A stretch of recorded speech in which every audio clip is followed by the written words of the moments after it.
Hello and welcome. To the Delusional Boyfriend Book Club, where falling in love with your high school sweetheart is wrong. I don't want to be right. I'm Courtney. And I'm Wolf. Today we are talking about Aharen-san wa Hakarena, or Aharen is Indecipherable. It's a romance anime that's on Crunchyroll. It is about high school sweethearts Aharen and Raido. This was an anime that we watched when we were in Ireland. I had it downloaded onto my iPad, so every night before bed we would watch an episode. And there's 2 seasons. You can find it on Crunchyroll. So if you guys don't want any spoilers, make sure that you go over and watch that now. Otherwise, we're going to jump right into it.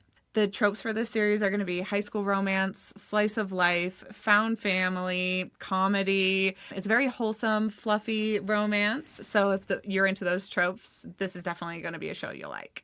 I really enjoyed this, even though usually I don't like high school romances. But the format or the framing of this story isn't really about high schoolers. By the time you get to the last episode, we find out that the story is being told from Aharen to her grandchild. So in that way, it's not just a high school romance. It is really, truly a love story about the love of your life.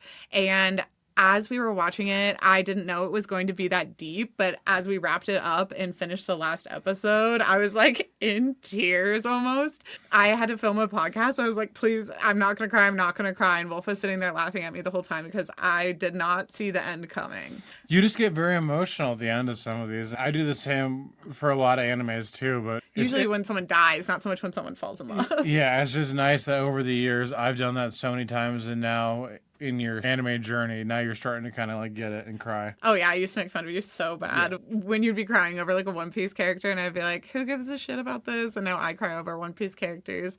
And definitely in romances, I get in my feels.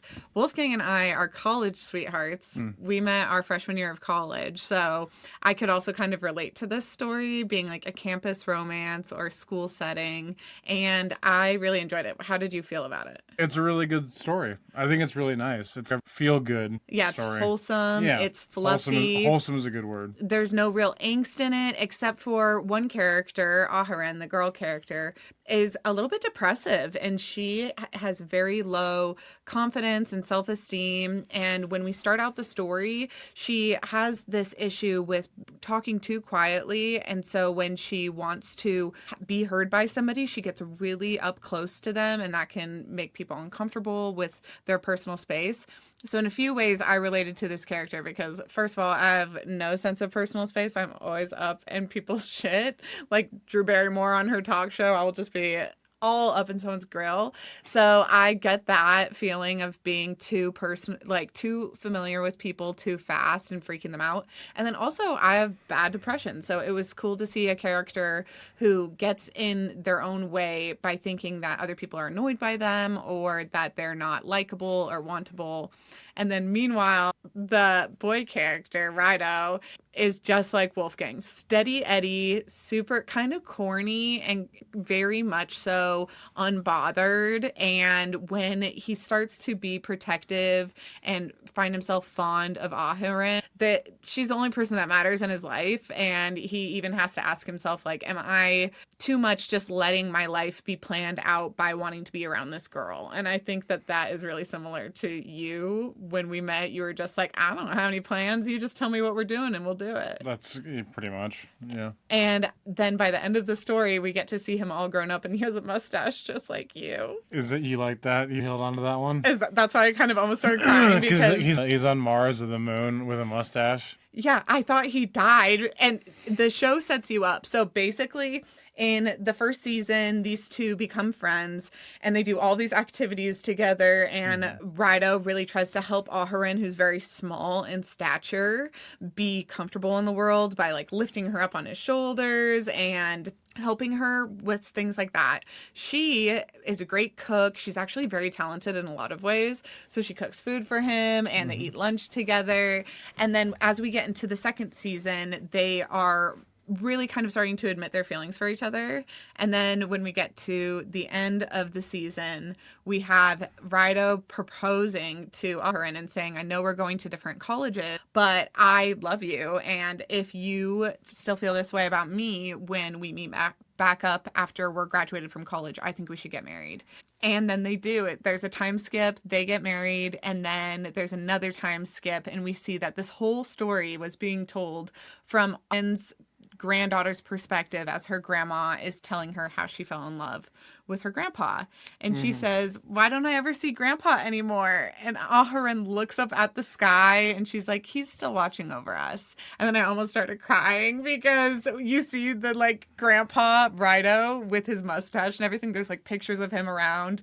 And then it zooms into the stars and you can see that he is actually an astronaut and he's really smart and has helped them like do this space exploration. And he's not dead. But when I thought he was dead for a second and he looked like you and the whole series he reminded me of you, then I started to have a small panic attack. I just think it's funny how you compare me to Raido. Make that connection? No, I didn't see it because he has a lot longer hair, but sure. You had long hair when I met you. Sure. And also, so during these episodes, they'll fall into different tropes and get into different hobbies, which is really funny. And there's an episode where Raido does the musical episode and he starts singing. Oh, yeah. And they're singing everything. And it reminded me of us because my grandma was a musical director and she did a Sweeney Todd play. And she asked me if I would be in it with her or try out for it because she was playing the piano. And that happened to be like the last year that she was alive. And I was really glad that I did it. But I ended up going to Sweeney Todd practice every night. And then Wolfgang came to 8 showings. Every single one. And then he started singing Sweeney Todd every single night. And one night I got home and took a video of him. And he's just getting changed into his pajamas. And he's like, I feel you, Joanna. It was so funny to me that in this show, they also have like a musical side quest where the boy just totally... he goes all in and he never acts like any of these hobbies of Aharen's are silly or lame or for girls or anything like that. He just jumps right in and joins her. Mm-hmm. I really also like the episode where she's Gyaru and then he's like, she won't think I'm cool if she's Gyaru and I'm not. So then he becomes like a punk for her. And I thought that was also really cute because we definitely have had an effect on each other's style and hobbies as well. Mm-hmm. Like I'm an anime now just because you're into anime. Well, yeah, I mean, we've been together for 11 years, so we were constantly... Yeah, we totally influence each other's likes and dislikes, and we do have things that are not similar or in common, but it seems like over the years, whatever those things are, we end up kind of on the same page no matter what. Like, I really like spicy food and you don't like spicy food, but now you only eat your tacos like really spicy, and the other day I made them not spicy, and then you were dousing them in hot sauce, and it's like you do kind of morph into your partner a little bit. And I thought that was a cute effect of the story. What was your favorite part of the show? What was your favorite episode or little sequence? There's one episode where they do like a rap battle where they kind of start to like rap everything that they're doing. And that's like my favorite episode of the whole thing. It's so funny because they have a microphone and they're walking around school with their microphone. And as soon as a teacher takes away the microphone, their whole ability to rap ends. Yeah. But it is this moment where they find it easier to communicate with each other when they're rapping. And Aharen, she's very quiet. And when she's rapping with her microphone, Raido can hear everything she's saying. Mm-hmm. So he really enjoys getting to see her express herself like that. And I just love how much he likes to see her grow. And along the way in the show, they make a bunch of other friends. And it's because of each other. It's like a little club. Yeah, they have a little clique. And because they're lifting each other up all of the time and inspiring each other and encouraging each other people find them really, attractive and want to be their friends and think that they're cool people because they have each other to kind of encourage them in that direction. So I thought that was really sweet. Mm-hmm. How did you feel about Aharen's characterization and style? Because I was really off put by her initially because she looks so childlike, and you were really logical about it, even though I am not small. I'm like 5'7", and I'm like a very average size woman. But you were like, Courtney, some girls are just tiny and that's fine. And then I realized my best friend, especially like when I met you, Phoebe was itty bitty. She was 5'1" and a cheerleader who like literally minuscule. Yeah, no, and I'm 6'5", so it's like one of those things where, yeah, I also used to sit behind. There was this girl who used to sit in front of me. I'm sorry, and she was like 4'5", like this little Filipino chick when I was in. High school. No, when I was in elementary school. But she was like a really good friend of mine. Shout out to JC. And then Phoebe, when she was a freshman, my best friend, when she was a freshman in high school, she was only 4'9". I didn't really think it would. I didn't think the characterization of it was weird because I'm also like freakishly tall. So it's like that's like me like getting on someone about being like, you know, like someone getting on me for being too tall. It's not really. So you liked the like size diversity. Sure. They're the same age. It's normal. She's just smaller. She's just small. It's just that a lot of times in anime, a female character is infantilized and made to look like a baby. And she kind of almost falls into that. I would say she definitely kind of falls into that category. At the end, when they're getting married, she still just looks like a little tiny doll. But to your point, some people are teeny tiny, and especially this is like a Japanese anime. Japanese ladies are sometimes little teeny tiny figures in stature, so that's fine. And I decided that it didn't bother me, but I will say there's a lot of scenes where it looks like Raido is almost like a full-grown man, and he is holding the hand of like a baby doll. Yeah, but I mean, like on the flip side, you know, if you were a small chick and there's nothing you could do to change that, You'd love this anime. yeah, you would love this, but also you would hope that no one would like judge you as a person because you're small or you're bigger. You're a bigger person dating a smaller person. Like it doesn't.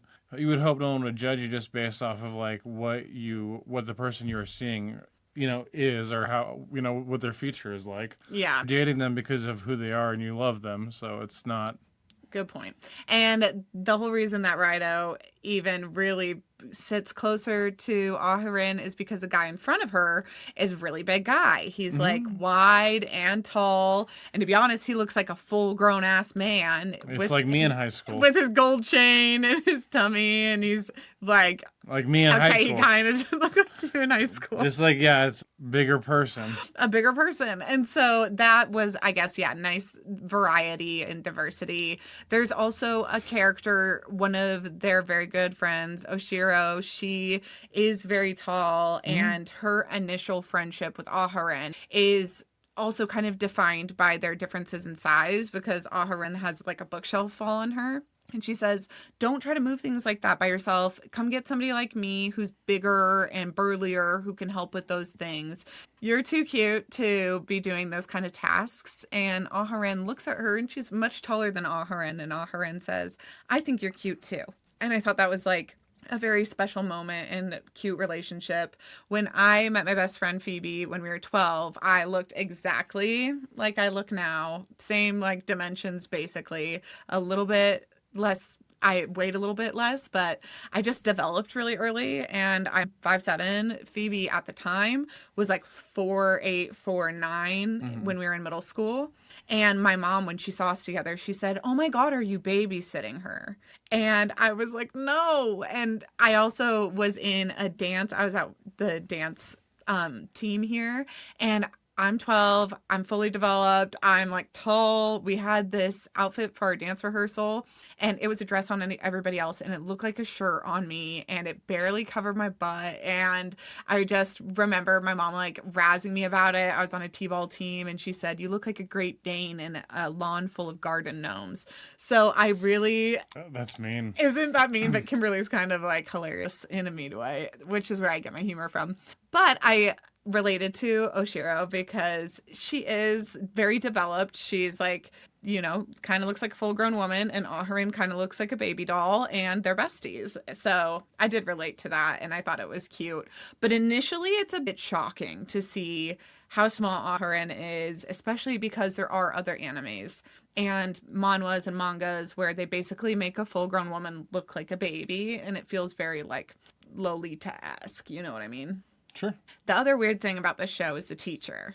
How did you feel about the teacher? I mean, it's weird, but I've seen weirder things in anime, so I'm not gonna hold it to like a high standard of like this is really weird. I've seen weirder. It's whatever. Very It's strange. a teacher that has an obsession with This couple. with the main couple, Aharen and Raido. But the thing is that this teacher gets nosebleeds every single time they're affectionate. So this teacher's kind of just in general a weirdo who's just kind of like not a perv, but like an individual who has too much interest in a high school romance and gets nosebleeds and almost passes out when watching Does pass out. these two have affection for each other, which is weird. But I mean, it's like, again, I've seen weirder. The teacher keeps calling it esteem. They're so esteemed. And yeah, every time they sit next to each other or Raido holds Aharen up on his shoulder or they're cute, whatever, this teacher is shipping them basically before their boyfriend, girlfriend. And she's very invested in whether or not they're going to be together. And it does just feel like this teacher needs to get a fucking life. Well, maybe she can't have kids and No. she's a teacher because she has to. No, you're reaching so far right now. That's I'm working hard, but I'm just No, trying. that's I'm completely trying to, psychotic. trying to be a nice person. If to you were understand that somebody. invested in your children's relationship, that would be creepy too. Sure. Yeah, I absolutely. mean, not really. Yes, I it mean, would be. If you're just like, if you're Getting a nosebleed because they're being so cute with their girlfriend. I think but the nosebleed is like a weird figure of like a figure of speech, but in this aspect, it's physically happening to the person. It's like there's so much like love and like so much pressure that it's making them almost pass out. That's so weird. Which it is weird and like. Why are you making excuses for how weird the teacher is? Because just cut this whole thing. No, I'm not going to cut this. This is just, I get that, like, also the teacher isn't a bad person, so I don't want to hate the teacher. No, and it's just like, she is weird, yes, but like also like, it's not the worst like trope. It's a weird trope in the sense of like, it's almost like is the word omniscient narrative like narrator? Because like, no, it's almost in the sense of, the person is like An observer. Yeah, the observer. Like, that is the reaction you're supposed to get as like you're finding this whole situation to be too cute. Yeah. But like, That's for some reason it's the teacher, and I don't know why. But that is why I don't like high school romances, because I feel like as a 29-year-old observer, it's strange to be that invested in it. And I know a lot of people are nostalgic for coming of age stuff. I just personally am not. So that's why I didn't really relate to this teacher. Mm-hmm. But I do think that there's a lot of gender and sexuality exploration going on here between the lines. And the two girl teachers definitely seem to have some feelings for each other. Did you get that sense as well? That the teacher helps her every time she passes out and has a bloody nose and goes to her house to cook for her when she's not feeling well, is kind of falling for her? I mean, maybe. I definitely ship the two teachers together. And then there's another set of friends in the friend group, and it's a boy and a girl. Mm-hmm. And those two are kind of inseparable, just like Raido and Aharen, except for the boy has admitted that he has feelings for somebody else when the girl admits her feelings for him. And he makes it kind of clear that that's a boy, that he is gay. And he rejects her. And then when we see them, they're working on videos together. So they on Raido and Dun's wedding video. On their wedding reception video, which shows all of these clips of them in high school when they had first met. And it seems like these two are kind of like partners, maybe in like a film business together, something like that, because they're both into photography. So they have remained friends, even though the boy had rejected the girl's confession in high school. And then as they're finishing up this video for Raido and Aharen, the boy says, and like, why don't you marry me? And she's like, why would you tease me like that? You know, I've had feelings for you. And he says, I'm not teasing you. It took me a long time to realize how I felt about you, but I want to marry you. I love you. This is my confession to you. And she says, I already know how you feel about somebody else, and I know what that meant. So what are you saying? And he says, well, who's to say that that somebody can't go both ways? And that's what he says. So he's basically saying, I'm bisexual and I have feelings for you, even though I've had feelings for a boy before. And we have this bisexual character. So I thought that was pretty cute. And then also Oshiro and the Gyaro are very flirty with each other and very intimate and touchy-feely. And that's not to say you can't be like that with your friends, because I'm like that with my friends. I'm basically in love with Phoebe, and I am very touchy-feely with her. And we joke all the time about how she's like my real husband or my other husband. So you can be like that with your friends without actually feeling more than platonic feelings for them. But I do feel like this show suggested some different relationships between different characters. And it wasn't exclusive to heterosexual norms. It was definitely open to interpretation between these other couples, which I thought was cute representation. Sure. Yeah. No, it kind of all works out in the end. It does. And how did you feel about it, like wrapping up and showing that this whole story was being told after they'd gotten married to Aharen's granddaughter? And how did you like that framing? That's nice. I mean, it's nice to kind of see like everything works out in the end and it's happy. It's always nice to know that your characters that you've spent so much time on are going to be happy in the end. And this is like a slice of life, like happy anime, so it makes sense and it's nice. Yeah, overarching theme here is found family. Aharen has siblings and Raido has siblings, and everybody ends up being friends with each other. And that's one of my favorite tropes, is that found family, and everyone in this clique seems to have stayed in touch. And then the other thing I like in all of my romances is when they get married and have children, and you get, like you said, these characters that you've invested all this time in, you get the assurance that they're going to have long, happy lives and that they stay together forever. So we've been together 11 years, and I don't know, I am an anxious person, and if I could skip forward and see that you and I both live to be 105 years old and we have grandchildren and children and everything was happy and everything worked out, that would be such a relief to me. And that's how I feel about these stories, when they give you a shot of like, they got married, they had children, especially in like the BLs and the GLs, where it's a little bit less sure if in that country it would be legal for them to get married or if they would be able to have their own children.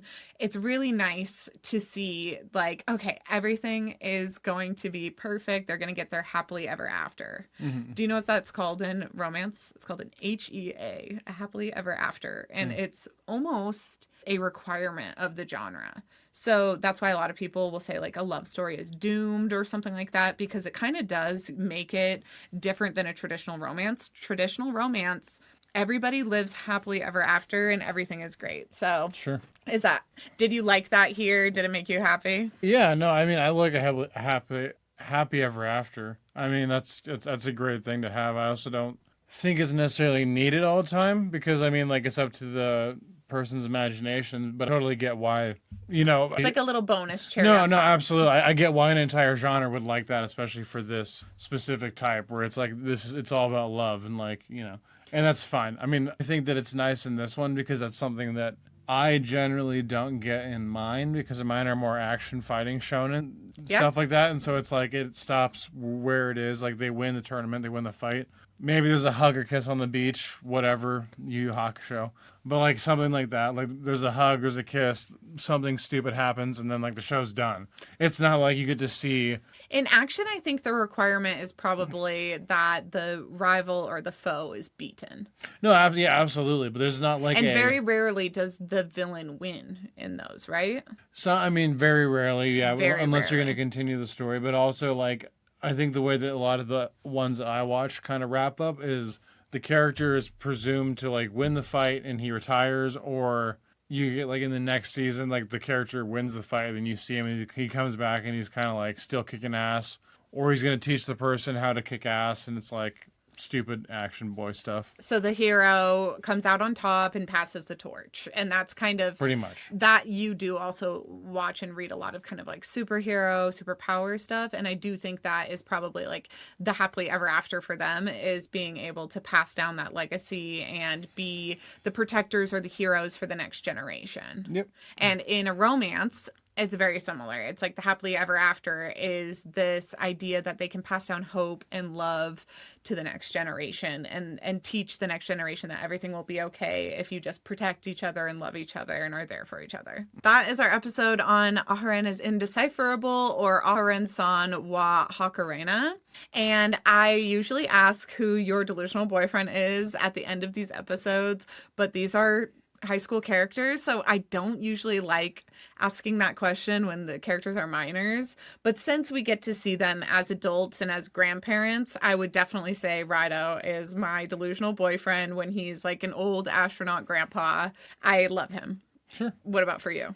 I like the other couple, the one that like Bisexual and Yeah, couple who is into photography. I like them because they're not really the main focus of the story. They're a side couple. Yeah, but it's also like I was saying, it's nice to know that like there is happiness after the story, and like even though the main characters aren't the one you're seeing in this moment become happy, it's the side characters also that like deserve happiness too. So that's nice. In romance, often there is also a side couple. So that's a really common trope where you get kind of invested in these side characters and then they end up dating each other. So I was excited that they got a happy ending because I was sad for the girl when she got her heart broken. Yeah. And then, so who would, of those two, is it the girl or the boy who's your delusional boyfriend? Or is them as the couple as your delusional boyfriend? Yeah, I think it's probably the chick because I would say it's the dude, but it seems like he kind of strung her on for you just like that? for a long time, and then they're kind of like doing their whole roommate thing, photography, and then like they end up getting together. So it's probably the chick over the dude because I don't like that this dude kind of like had this. You wish he would have realized his feelings for her sooner. We would think if they want to be happily ever after, but. And the girl, she's really kind of ride or die. She doesn't care that she gets rejected. She's going to be his best friend anyways. Since high school. So that's pretty solid of her. Rock fucking solid. Yeah, love her. So that's our episode. I thought this was a totally adorable romance. If you guys are looking for a romance anime to go watch, I would recommend this. It is hysterical. The episode where he rips his pants and she tries to save him from embarrassment by always standing in front of him so nobody sees his pants are ripped. I mean, it's really cute. It's really funny. It's in English dub and there's a subtitle Japanese version. So whichever one you prefer, you can watch it in. I would say it's really adorably animated. The animation is really good and it goes into different styles for different episodes. Like when they do that musical style, they get different faces animated in order to kind of like express the silliness of that scene. So I thought the animators did a really good job. Yeah, absolutely. So if you want to watch this, check it out on Crunchyroll. If you haven't already, rate, review, and subscribe to the podcast. We drop an episode every Tuesday, and usually it's an episode on One Piece. We're going through the manga one volume at a time and releasing those on Tuesdays. But since we were in Ireland and we just watched this and just finished it, we thought we would take a week off of One Piece and go ahead and review this instead. Next week, we'll be back on with One Piece reviews. If you guys aren't into your One Piece journey yet, listen to those episodes anyways. It's fun to just listen to us chit chat with each other. And if it inspires you to, watch One Piece or read One Piece, that would be amazing. It's a series I put off for a long time and didn't appreciate, even though it's Wolfgang's absolute favorite. And I'm really glad that I gave it a chance, so you might like those as well. And then on Thursdays, I do a romance-specific episode, usually on BL or romance novels, manga, manhwa, BL live action. If you're looking for the reads for those episodes, I have a full calendar on the website, which shows you what we go over every month, since this is book club, so that you can read along and watch along if you like. We do a BL anime episode every month, so if anime is your specific genre, make sure you check out our existing episodes and leave us a review if you feel like it. A 5-star review on Spotify or Apple Podcasts really helps. And if you know somebody who would enjoy the podcast, tell them about it. Thank you guys so much for being here and being along for the journey. Until next time, remember, sometimes the delusion is the solution. Bye. See you guys.